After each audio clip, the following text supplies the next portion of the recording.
السلام عليكم ورحمة الله وبركاته. إن الحمد لله نحمده ونستعينه ونستغفره ونعوذ بالله من شرور أنفسنا ومن سيئات أعمالنا. من يهده الله فلا مضل له ومن يضلله فلا هادي له. أشهد أن لا إله إلا الله وحده لا شريك له وأشهد أن محمدا عبده ورسوله. اللهم صل على محمد وعلى آله وصحابته ومن سار على نهجه واهتدى بهديه واستنى بسنته إلى يوم القيامة. يا أيها الذين آمنوا اتقوا الله حق تقاته ولا تموتن إلا وأنتم مسلمون. اللهم علمنا بما ينفعنا وانفعنا بما علمتنا وزدنا علما وتوفيقا والحقنا بالصالحين. أما بعد، معاشر المسلمين jamaah salat subuh rahimani wa rahimakumullah. Alhamdulillah, pada kesempatan ini kita kembali melanjutkan majelis ilmu kita pada penjelasan kitab Taisirul Karimir Rahman fi Tafsir Kalamil Mannan. Dan alhamdulillah, pada pertemuan yang sebelumnya kita telah menyelesaikan penjelasan ayat-ayat Al-Quran yang terdapat di dalam Suratul Hasyr. Dan pada bagian akhir daripada Suratul Hasyr, Allah Subhanahu wa taala menyebutkan beberapa nama-nama terbaik yang Allah miliki, dan melalui nama-nama tersebut kita dapat mengenali Allah Azza wa Jalla, karena setiap nama Allah itu sekaligus menunjukkan sifatnya. Dan semakin kita mengenali sifat-sifat Allah, maka itu juga akan menambah pengenalan kita kepada Allah Azza wa Jalla. Dan ketika seorang hamba mengenali Allah, maka pengenalannya kepada Allah itu akan memberikan pengaruh di dalam kehidupannya sehari-hari. Ketika seseorang mengenal Allah bahwa Dia Maha Pengampun, maka ia akan meminta ampun kepada Allah. Ketika ia mengetahui bahwa Allah merahmati, Maha Pengasih, Maha Penyayang, maka dia akan meminta kasih sayang Allah Subhanahu wa taala.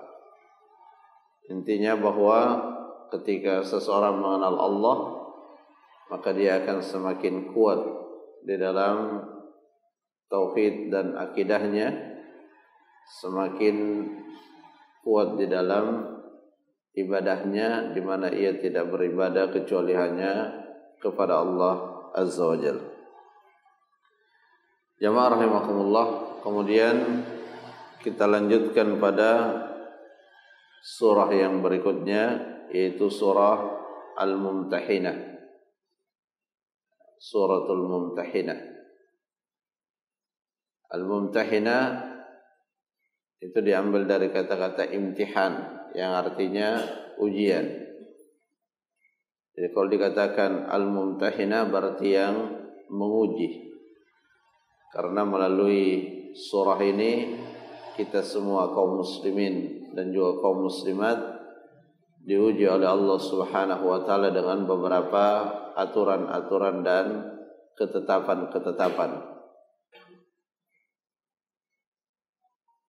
Dan juga surah ini bisa juga dinamai dengan surah Al-Mumtahanah. Jadi bisa disebut dengan Al-Mumtahinah dan juga bisa Al-Mumtahanah. Adapun jika namanya adalah Al-Mumtahanah, maka yang dimaksudkan daripada Al-Mumtahanah ini adalah seorang wanita yang disebutkan di dalam ayat ini ketika ia hijrah ke Madinah, mendatangi bergabung dengan kaum muslimin, dengan konsekuensi dia meninggalkan kerabatnya, termasuk di dalamnya suaminya, maka Nabi SAW diperintahkan di akhir-akhir ayat ini, famtahinuhunna, ujilah mereka, pastikanlah kebenaran keimanan mereka. Jadi intinya bahwa surah ini bisa dinamai dengan Al-Mumtahinah atau bisa juga dengan Al-Mumtahanah. Dan surah ini termasuk dalam kategori surah Madaniyah, di mana Allah Subhanahu wa taala menurunkan surah ini kepada Nabiullah Muhammad sallallahu alaihi wasallam itu setelah beliau berhijrah ke Madinah. Dan kandungan utama di dalam surah ini berkaitan dengan al-wala wal bara, berkaitan dengan cinta dan benci, ya, di mana agama kita mengajarkan dan mengatur bagaimana kita mencintai dan kita membenci. Ada yang kita cintai dan ada yang kita benci, sebagaimana Allah memberikan tabiat itu kepada manusia. Jadi tidak ada satu orang pun di antara manusia yang hanya punya sifat mencintai. Dia juga pasti membenci sesuatu. Dia mencintai sesuatu dan dia juga membenci sesuatu. Nah, agar dua tabiat yang melekat pada diri manusia ini terarahkan pada jalan yang benar, maka Allah Subhanahu wa taala memberikan aturan-aturan dan panduan-panduan. Secara singkat adalah kita diperintahkan agar cinta dan benci kita itu berkesesuaian dengan cinta dan bencinya Allah Subhanahu wa taala. Apa yang dicintai oleh Allah, maka itu pula yang kita cintai. Apa yang dibenci oleh Allah, itu pula yang kita benci. Kita mencintai sesuatu karena Allah, dan kita juga membenci sesuatu karena Allah. Dan inilah yang dikatakan oleh Nabi SAW sebagai penguat keimanan yang terkuat. Di dalam hadis yang saya dikatakan, awthaqu ural iman al-hubbu fillahi wal bughdhu fillah. Sekuat-kuat tali pengikat keimanan itu adalah cinta karena Allah dan benci karena Allah Azza wa Jalla. Nah, ayat ini memiliki sababun nuzul. Ya, ada sebab yang melatar belakangi turunnya ayat di surah ini. Jadi kalau kita lihat ayat-ayat Al-Quran, maka secara garis besar itu terbagi dua. Ya, ada ayat yang ia turun melalui sebab yang khusus, dilatar belakangi oleh sebab yang khusus.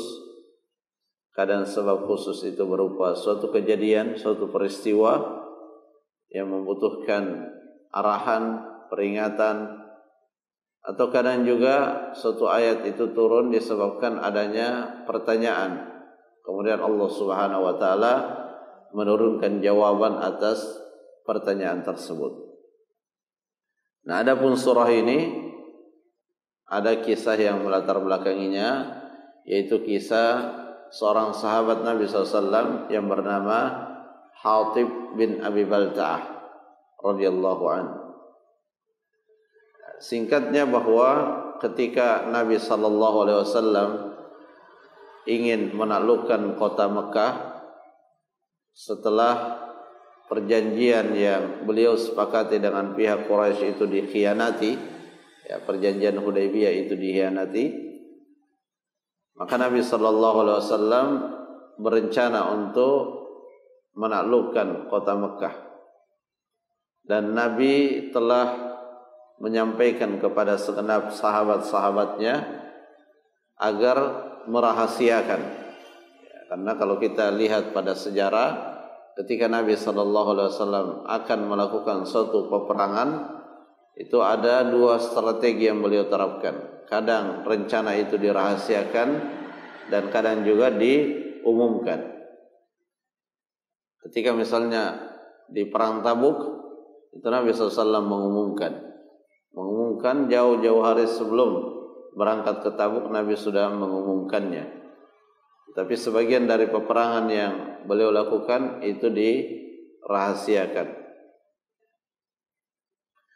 Nah, penaklukan kota Mekah ini rencananya termasuk yang dirahasiakan. Tetapi rahasia ini hendak dibuka oleh seorang sahabat yang bernama Hatib bin Abi Balta'ah, di mana Hatib bin Abi Balta'ah radhiyallahu an ini mengirim surat kepada Quraisy tentang persiapan Nabi sallallahu alaihi wasallam untuk memerangi kota Mekah, untuk menaklukkan kota Mekah. Dan surat itu dititip kepada seorang wanita, tetapi Allah Subhanahu wa taala melalui malaikat Jibril memberitahukan kepada Nabi kita bahwa ada surat yang dititip oleh Hatib bin Abi Balta'ah yang isinya adalah membocorkan rahasia rencana Nabi SAW menaklukkan kota Mekah. Akhirnya Nabi memerintahkan kepada Ali bin Abi Thalib dan juga kepada Zubair bin Awam dan Al-Miqdad bin Al-Aswad radhiyallahu anhum ajma'in agar menyusul wanita tersebut dan mengambil surat itu. Karena wanita ini sudah disewa oleh Hatib bin Abi Balta'ah untuk sebagai kurir daripada surat tersebut, dia tidak mengaku. Dia tidak mengaku bahwa dia membawa surat itu, hingga Ali memastikan bahwa tidak mungkin Nabi SAW berdusta, pasti ada surat itu. Dan pada akhirnya setelah didesak dan juga diancam, wanita itu mengeluarkan surat tersebut. Lalu kemudian Hatib bin Abi Balta'ah dipanggil oleh Nabi sallallahu alaihi wasallam dan ditanya, kenapa engkau melakukan hal tersebut? Kemudian Hatib memberikan alasannya bahwa dia melakukan hal tersebut bukan karena telah murtad dari agama Islam, juga bukan karena dia telah mencintai kekufuran, bukan atas dasar itu, tetapi lebih kepada persoalan-persoalan yang bersifat duniawi. Yaitu Hatib bin Abi Balta'ah ini bukan orang Quraisy dia. Bahkan dia termasuk yang tidak punya suku tidak punya kabilah di Mekah. Sementara di sana ada anak-anaknya dan juga ada harta bendanya. Nah, dia ingin dengan dia menyampaikan berita ini kepada orang Quraisy menjadi faktor dan penyebab orang Quraisy menjaga sanak keluarganya yang ada di kota Mekah. Kata Hatib, kalau orang-orang muhajirin yang lain, mereka ini punya kerabat juga di Mekah. Mereka punya kerabat di Mekah dan bisa saling jaga satu sama lain. Sementara kerabat saya tidak ada, anak-anak saya tidak punya kabilah, sehingga ketika diserang misalnya oleh Nabi SAW tidak ada yang akan menjaga mereka. Jadi lebih kepada pertimbangan keluarga dan hal-hal yang bersifat duniawi lainnya, bukan karena ia mencintai kekufuran.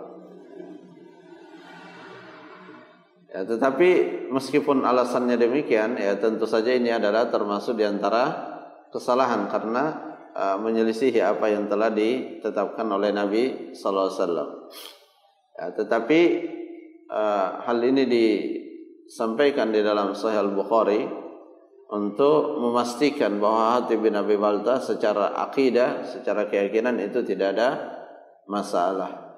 Ya, makanya ketika Hatib bin Abi Balta'ah ini dihadapkan kepada Nabi SAW, sempat di antara sahabat yaitu Umar bin Khattab radhiyallahu an pernah sempat mengatakan, "Ya Rasulullah, perintahkan kepadaku untuk memenggal leher orang munafik ini." Kemudian Nabi SAW mengatakan kepada Umar dan kepada semua yang hadir di majelis tersebut bahwa ketahuilah bahwa Hatib bin Abi Balta'ah ini termasuk di antara sahabat yang ikut di dalam perang Badar, dan Allah Subhanahu wa taala telah memberikan keistimewaan kepada orang-orang yang ikut di perang Badar, di mana Allah mengatakan dalam Al-Qur'an, "I'malu ma syi'tum." Lakukanlah apa yang engkau kehendaki. Karena kata Nabi SAW, Allah sepertinya telah mengetahui apa yang ada di hati orang-orang yang ikut di dalam perang Badar. Allah telah mengetahui hati-hati mereka bahwa tidak mungkin mereka murtad dan keluar dari agama Islam. Dan ini salah satu bentuk persaksian yang menunjukkan bahwa orang-orang yang ikut di dalam perang Badar itu termasuk sahabat-sahabat yang memiliki keutamaan yang besar. Lalu kemudian dari peristiwa ini turunlah ayat yang ada di dalam surah Al-Mumtahinah, yaitu ya ayyuhalladzina amanu, diawali dengan panggilan wahai orang-orang yang beriman, dan setiap panggilan wahai orang-orang beriman maka setelahnya itu pasti hal-hal yang berkaitan dengan konsekuensi keimanan, baik itu perintah ataupun larangan. Jadi ketika Allah memanggil dengan panggilan wahai orang beriman, itu maksudnya adalah wahai orang beriman, tunaikanlah apa yang menjadi tuntutan keimananmu. Di sini Syekh Sa'di rahimahullah mengatakan, ya setelah ya ayyuhalladzina amanu, beliau mengatakan i'malu bimuqtada imanikum.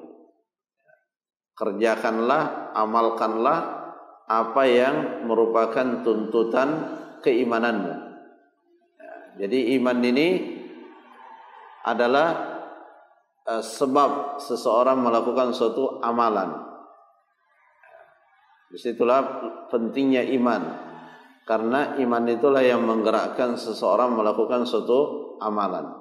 Ya, makanya di hadis yang sering kita dengar di bulan Ramadan, man shoma ramadhana imanan wa ihtisaban. Siapa yang berpuasa Ramadan karena digerakkan oleh keimanannya, oleh keyakinannya bahwa puasa itu adalah perintah Allah, kemudian dia mengharap ganjaran dari Allah, maka diampuni dosanya yang telah lewat. Jadi ketika seseorang beriman dan dia benar-benar dalam keimanannya, maka dia akan tergerak untuk melakukan apa yang menjadi tuntutan daripada keimanan tersebut. Nah, yang disebutkan di dalam ayat ini, ya, tuntutan keimanan yang disebutkan di dalam ayat ini adalah wilayatu man qama bil iman wa mu'adatu man adahu. Ini yang kita sebut dengan al-wala wal bara. Jadi tuntutan keimanan itu adalah wilayatu man qama bil iman, memberikan cinta dan loyalitas kepada orang-orang yang tegak di dalam keimanannya. Jadi ketika kita mengetahui ada orang yang beriman, maka kita diperintahkan untuk memberikan loyalitas kita kepada dia, tanpa melihat apakah dia kerabat kita atau tidak, apakah dia sahabat kita atau orang yang sangat jauh hubungannya dengan kita, tanpa melihat asal usul kabilahnya, tanpa melihat apapun yang berkaitan dengan atribut-atribut keduniaan. Yang kita lihat adalah imannya. Ketika dia beriman, maka kita mencintainya. Dan wa mu'adatu man adahu, dan membenci membenci orang-orang yang memusuhi keimanan tersebut. Membenci orang-orang yang tidak beriman. Itu adalah tuntutan keimanan. Dan tadi sudah kita sampaikan bahwa cinta dan benci ini tidak bisa dipersoalkan. Tidak bisa seorang mengatakan jangan kamu membenci ini, tidak bisa. Karena itu sesuatu yang sudah menjadi tabiat manusia. Kita menyukai sesuatu dan kita membenci sesuatu. Yang menjadi persoalan adalah bagaimana cinta dan benci yang kita miliki ini sejalan dengan apa yang dikehendaki oleh Allah Subhanahu wa taala. Dan ketika kita membenci sesuatu, ya, maka itu tempatnya di dalam hati kita. Ya, itu tempatnya di dalam hati kita. Dan ketika kita ingin mempraktekkan ajaran cinta dan benci, maka yang kita jadikan sebagai suri tauladan itu adalah Nabi kita Nabiullah Muhammad sallallahu alaihi wasallam. Ya, beliau mencintai orang-orang beriman dan beliau membenci orang-orang kufar.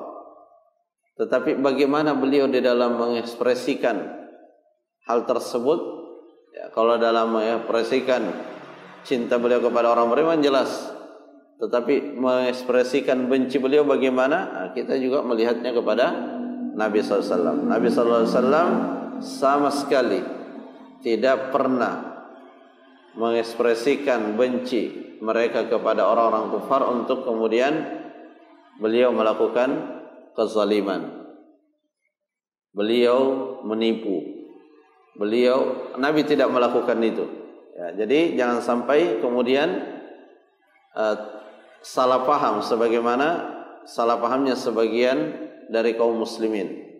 Ya, kadang menzalimi orang-orang kafir, berdusta, mengkhianati, menzalimi atas dasar al-bara, atas dasar kebencian yang diajarkan dalam Islam. Padahal Nabi kita tidak melakukan hal yang seperti itu. Bahkan Nabi bersungguh-sungguh untuk berlaku adil kepada mereka. Jangankan membunuh, ya, mencederai sekalipun itu Nabi SAW sangat menghindari. Hanya satu keadaan saja di mana hal yang seperti itu terjadi. Kalau dalam konteks peperangan, ya, selain di luar peperangan, ketemu di pasar, ketemu di jalan, di sana Nabi SAW sedikit pun tidak menunjukkan kebencian itu dalam bentuk tindakan-tindakan kasar, misalnya melalui ucapan atau dengan kekerasan secara fisik. Ya, jadi sinilah pentingnya kita mengamalkan agama Islam dengan mengacu pada apa yang dipraktikkan oleh Nabi dan para sahabat-sahabatnya, agar kita tidak salah faham. Ya, karena terkadang kita tidak cukup bermodalkan dengan apa yang tertulis secara tekstual di dalam ayat ataupun hadis, tetapi kita terkadang butuh kepada gambaran yang lebih konkret ketika kita akan masuk pada tahapan mempraktekkan sesuatu. Ya, contoh yang paling mudah dalam Al-Quran banyak perintah melaksanakan sholat, menunaikan zakat. Nah, bagaimana cara melaksanakan sholat, menunaikan zakat? Kita butuh contoh. Nah, contohnya itu ada pada diri Nabi dan para sahabat-sahabat beliau. Nah, demikian pula perintah-perintah agama yang lain yang kita baca secara teks di dalam ayat, di dalam hadis, tetapi dalam praktek kadang kita butuh contoh yang lebih nyata agar kita tidak melenceng dalam praktek. Ya, karena pelencengan itu kadang pada tahapan tersebut, pada tahapan aplikasi dan praktek. Maka kita butuh contoh. Nah, dalam urusan agama, contoh kita itu adalah Nabi sallallahu alaihi wasallam dan murid-muridnya itu dari para sahabat-sahabat beliau. Jadi sekali lagi, ya, kita perlu terus, ya, menyampaikan, menegaskan bahwa ajaran al-wala wal bara itu adalah ajaran yang ada di dalam Islam, bahkan termasuk di antara pokok dalam akidah kita. Tetapi di dalam mengekspresikannya kita harus melihat pada apa yang telah dicontohkan oleh Nabi kita Nabiullah Muhammad sallallahu alaihi wasallam. Jadi ya kita dituntut, keimanan kita menuntut bahwa di dalam diri kita wajib ada rasa cinta kepada keimanan dan rasa benci kepada kekufuran. Kenapa harus hal tersebut harus ada dalam hati kita? Karena Allah Subhanahu wa taala yang menghendaki hal tersebut. Allah Subhanahu wa taala mencintai keimanan, Allah membenci kekufuran. Ya, tidak mungkin kita menyelisihi. Ya. Yang dicintai oleh Allah kita benci, yang dibenci oleh Allah justru kita cintai. Tidak mungkin. Ya, sehingga kita harus menyesuaikan cinta dan benci kita dengan apa yang dicintai oleh Allah dan apa yang dibenci oleh Allah Subhanahu wa taala. Ya, karenanya di sini Syekh Sa'di rahimahullah mengatakan fa innahu aduwwul lillah wa aduwwun lil mu'minin. Ya, kenapa kita membenci kekufuran itu? Ya, karena itu adalah sesuatu yang dimusuhi oleh Allah Subhanahu wa taala dan juga musuhnya orang beriman. Apa yang dimusuhi oleh Allah, maka itulah musuhnya orang beriman. Jadi ketika kita melihat suatu kemungkaran, ketika kita melihat suatu kemaksiatan, maka harus ada rasa benci di dalam diri kita. Ada dekat rumah ya, orang yang minum khamar misalnya, ada yang berjudi, maka kita harus memiliki rasa benci terhadap hal tersebut. Meskipun bisa jadi yang melakukan itu adalah orang yang sangat dekat dengan kita, tetapi ketika yang dia lakukan adalah sesuatu yang dibenci oleh Allah, maka di dalam diri kita harus ada rasa benci kepada hal tersebut. Ya ayyuhalladzina amanu la tattakhidhu aduwwi wa aduwwakum awliya. Wahai orang-orang yang beriman, janganlah engkau menjadikan musuhku dan musuh kalian awliya. Ya, awliya ini banyak maknanya, termasuk di dalamnya pemimpin, orang yang terdekat. Ya, jangan kita menjadikan mereka sebagai orang dekat kita, dalam arti kita memberikan loyalitas kita kepada mereka. Tulquna ilaihim bil mawaddah. Engkau memberikan engkau memberikan loyalitasmu kepada mereka. Jangan, ini adalah larangan dari Allah Subhanahu wa taala yang merupakan konsekuensi daripada keimanan kita. Artinya ketika kita benar-benar beriman, maka jangan lakukan apa yang dilarang oleh Allah Subhanahu wa taala. Syekh Sa'di rahimahullah mengatakan tusari'una fi mawaddatihim was-sa'i fi asbabiha. Jangan bersegera untuk memberikan loyalitasmu kepada mereka atau menempuh sebab-sebab yang bisa menyebabkan engkau mendapatkan loyalitas dari mereka. Seperti yang dilakukan oleh Hatib bin Abi Baltah. Jadi dalam Islam ya, kita yang diajarkan kepada kita adalah berlaku adil. Berlaku adil kepada mereka, tidak menzalimi mereka, tidak menipu mereka. Tetapi kita melakukan itu semua bukan karena ingin mendapatkan cinta dari mereka, tetapi murni untuk menjalankan apa yang ditetapkan oleh Allah Subhanahu wa taala. Ya, mau dia bagaimana sikapnya itu di luar daripada target-target kita. Target kita adalah bagaimana perintah Allah itu dapat kita laksanakan. Dan ajaran inilah yang menjadikan orang-orang yang adil di antara mereka, orang-orang yang objektif di kalangan mereka, itu terkadang justru meskipun dia tidak berpindah agama, tidak masuk Islam, tapi terkadang lebih percaya kepada kaum muslimin daripada yang seagama dengan mereka. Sebagaimana yang terjadi di Baitul Maqdis di Palestina, ya, ketika akan ditaklukkan oleh Umar bin Khattab radhiyallahu an, ya, mereka ternyata lebih percaya kepada kaum muslimin daripada yang sesama agama dengan mereka, karena mereka tahu orang-orang Islam itu tidak menzalimi. Orang-orang Islam itu ketika berkuasa dia adil, tidak curang. Semua akhlak-akhlak yang mulia itu ditegakkan oleh kaum muslimin, tidak hanya untuk orang Islam tetapi untuk semuanya. Dan inilah sesungguhnya makna yang hakiki daripada rahmatan lil alamin. Jadi tidak mungkin rahmatan lil alamin agama Islam ini dapat dirasakan kecuali dengan mempraktekkan ajaran Islam dalam arti yang sebenar-benarnya. Dan itu sudah terbukti. Jadi di zaman Nabi kemudian di zaman para sahabat itu ada beberapa wilayah yang berdempetan langsung dengan wilayah yang dikuasai oleh Romawi. Jadi Romawi Timur itu dulu menguasai wilayah Syam. Nah, Syam itu di situ kaum muslimin sudah menguasai beberapa wilayah. Yang kemudian di sana gubernurnya adalah Muawiyah radhiyallahu anhu. Nah, orang-orang Nasrani yang ada di sekitar itu terkadang mereka melihat jadi rakyat di bawah kekuasaan kaum muslim itu ternyata lebih bagus. Ya, karena salah satu yang menindas di kalangan mereka itu dalam urusan yang berkaitan dengan pajak. Ya, mereka ditarik paksa dalam jumlah yang sangat besar. Sementara di dalam Islam ada juga aturan seperti itu, tapi disesuaikan dengan keadaan ekonomi setiap orang.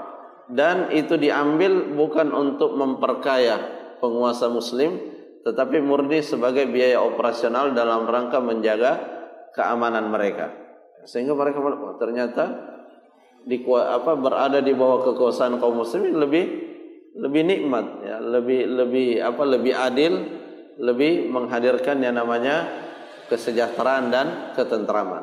Nah, inilah sesungguhnya yang sering disebut-sebut dengan rahmatan lil alamin, bahwa Islam ini hadir untuk menjadi rahmat bagi seluruh alam. Tetapi itu tidak mungkin dirasakan dalam arti yang sesungguhnya kecuali dengan menerapkan Islam tersebut secara utuh, ya, tidak hanya sebagian-sebagian.